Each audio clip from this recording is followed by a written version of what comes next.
Пока дети на каникулах, взрослым не до отдыха. Проверку, как идет ремонт, депутаты и родительский комитет школы проводят под эгидой партийного проекта «Новая школа» во главе с председателем Народного собрания Магомедом Тумгоевым. Ничто не должно остаться незамеченным. Парламентарии осматривают каждый уголок здания.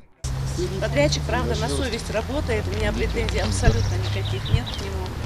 Все, что делается, делается из самого лучшего материала и качественного. Мне нравится. Хорошо, сейчас посмотрим, может быть, у нас будут претензии. Изменения в 8-й Гамурзеевской школе уже видны невооруженным глазом. Рабочие выслали новую кровлю, поменяли систему водоснабжения и водоотведения, электропроводку и полы. Все этапы работ от проекта до приемки под контролем партийного десанта. Помещение для хранения учебников. Учебников у нас хватает, у нас проблем с учебниками нет.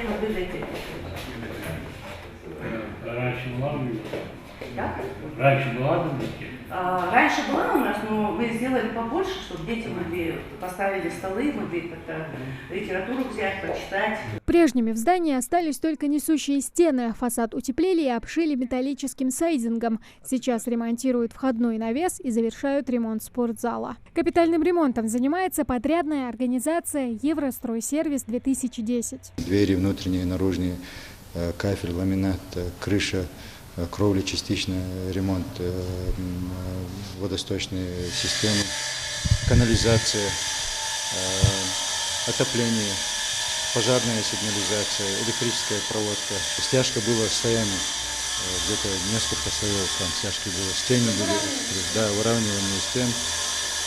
Потом лестницы, это уличные лестницы, внутренние лестницы, двери. В общем, под уровень надо было выводить все, и пришлось немного потрудиться. С момента открытия школы в 1979-м капремонт здесь проводился только раз. В 2011-м за 12 лет начало подводить отопление, электропроводка и пожарная система. Школа, рассчитанная на 320 мест. По факту здесь обучается более 400 ребят. Быстро пришла в негодность. В школе отопление работало частично, то есть где-то какие-то кабинеты не отапливались, какие-то отапливались, электрика у нас часто замыкала, пожарная сигнализация пришла в непригодность, вентиляционные трубы вообще практически не работали. Поэтому школу фактически оголили до стен и построили заново, и строили ее из очень хорошего материала. То есть все, что сделано, сделано из хорошего качественного материала. Капремонт в рамках программы «Модернизация школьных систем образования», разработанной по инициативе Владимира Путина, правительством и «Единой Россией». В этом году в программу попали 16 школ региона, и на каждой ход работ под контролем единороссов.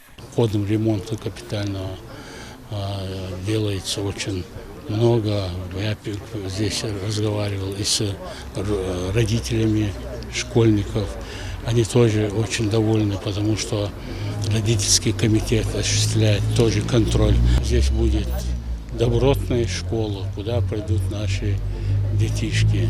В рамках капремонта обновится не только облик школы, но и ее внутреннее обустройство. На днях строители уже начнут устанавливать новую мебель и монтировать оборудование в классах и столовой. Все монтажные работы планируют завершить, как и положено, к 25 августа, чтобы ничто не смогло омрачить предстоящий день знаний. Тамара Хашагульгова, Хамзат Халухоев, Новости 24.